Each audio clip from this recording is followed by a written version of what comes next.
کیا کیا؟ اس نظام کو ختم کیا، اور اب دوبارہ ہمیں آزادی اور فتح ملی کہ آج خدا کا کلام ہزاروں زبانوں کے اندر ہے، ہر جگہ پہنچ رہا ہے، ہر ایک شخص کو حق حاصل ہے کہ وہ خدا کے کلام کو پڑھے۔ اور اب میں بتاتا ہوں کہ آخری ایام میں کیا ہوگا۔ اب پھر سے دانیل کی ریولیشن کی کتاب میں لکھا ہے کہ وہ بیسٹ پھر سے نکلے گا، اور ایک دفعہ وہ اپنا سر اٹھائے گا تھوڑی دیر کے لیے، اور پھر اس کو ختم کر دیا جائے گا۔ اور اس کو ختم کرنے والا کون ہے؟ اس کو ہم یہاں پر دیکھتے ہیں۔ قدیم الایام ہستی کی رویا، 9ویں آیت۔ میرے دیکھتے ہوئے تخت لگائے گئے اور قدیم الایام بیٹھ گیا، اس کا لباس برف سا سفید تھا اور اس کے سر کے بال خالص اون کی مانند تھے، اس کا تخت آگ کے شعلے کی مانند تھا اور اس کے پہیے جلتی آگ کی مانند تھے، اس کے حضور سے ایک آتشی دریا جاری تھا، ہزاروں ہزار اس کی خدمت میں حاضر تھے اور لاکھوں لاکھ اس کے حضور کھڑے تھے، عدالت ہو رہی تھی اور کتابیں کھلی تھیں۔ تو کچھ ایسا منظر، یہ ریئل تصویر نہیں ہے، کوئی بھی تصویر ریئل نہیں ہے، یاد رکھیں۔ یہ ساری جو آپ کو تصویریں نظر آتی ہیں یہ صرف ایک امیجری، کسی نے اپنا خیال پیش کیا ہے۔ اور کیا ہے کہ خدا کی پریزنس کو یہاں پر دکھایا گیا ہے۔ قدیم الایام کون ہے؟ ڈیفینیٹلی خدا باپ کو ظاہر کیا گیا ہے کہ وہ ہے، کتابیں کھولی گئی ہیں، ہزاروں ہزار اس کے سامنے پیش کیے گئے ہیں، اس کے تخت کی صورتحال بتائی گئی ہے کہ وہ کیسی ہے، شعلے کی مانند ہے۔ اسی لیے وہ شعلوں میں سے بھی اپنے لوگوں کو بچانے آ گیا تھا، صدرک مسک اور عبدالنجو کو، کیونکہ وہ تو خود ایک آگ کی مانند ہے۔ تو یہاں پر خدا کا منظر پیش کیا گیا ہے۔ اور 11 ورس سے میں پڑھتا ہوں، میں دیکھ ہی رہا تھا کہ اس سینگ کے گھمنڈ کی باتوں کی آواز کے سبب سے میرے دیکھتے ہوئے وہ حیوان مارا گیا اور اس کا بدن ہلاک کر کے شعلہ زن آگ میں ڈال دیا گیا۔ ٹھیک ہے، یہاں پر یاد رکھیں کہ جو میں نے آپ کو کہا کہ وہ حیوان جسے پہلے ضرب لگی تھی، پہلے چوٹ لگائی گئی تھی اور اسے ہیل میں بھیجا گیا تھا، وہ پھر سے جی اٹھے گا اور ہمارے دور میں اب وہ آنے والا ہے۔ اس کو بولتے ہیں antichrist, not Jesus Christ but anti Christ.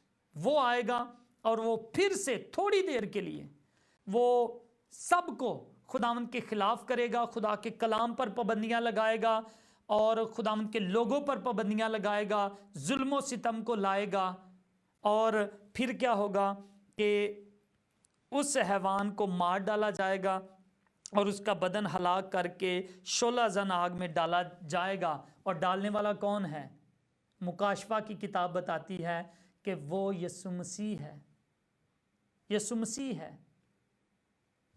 اور 12ویں آیت میں پڑھتے ہیں، اور باقی حیوانوں کی سلطنت بھی ان سے لے لی گئی، لیکن وہ ایک زمانہ اور ایک دور زندہ رہے، وہ ایک زمانہ اور ایک دور زندہ رہے۔ تو یہ باقی بھی جو دنیا کے حیوان ہیں، دنیا جو اس حیوان کا ساتھ دے گی، اس اینٹی کرائسٹ کے ساتھ جو کولیشن کریں گے لوگ، ان کی بھی سلطنت ان سے لے لی جائے گی۔ یہ ہے دنیا کا آخری وقت، جب یسوع مسیح مکاشفہ کی کتاب کے حوالے سے وہ دنیا پر آ کر حکومت کرتا ہے۔ 13ویں آیت، میں نے رات کو رویا میں دیکھا اور کیا دیکھتا ہوں کہ ایک شخص آدم زاد کی مانند آسمان کے بادلوں کے ساتھ آیا اور قدیم الایام تک پہنچا۔ کون قدیم الایام تک پہنچا؟ قدیم الایام کس کے بارے میں سیکھا؟ خدا کو قدیم الایام کہا جا رہا ہے، باپ کو قدیم الایام کہا جا رہا ہے۔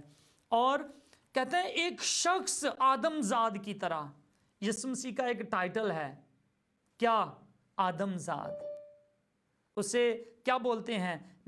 سن آف مین بولتے ہیں، ابن آدم، یاد ہے؟ ابن آدم۔ تو سن آف مین کی مانند آسمان کے بادلوں کے ساتھ آیا۔ ہم نے کیا پڑھا تھا ریولیشن میں؟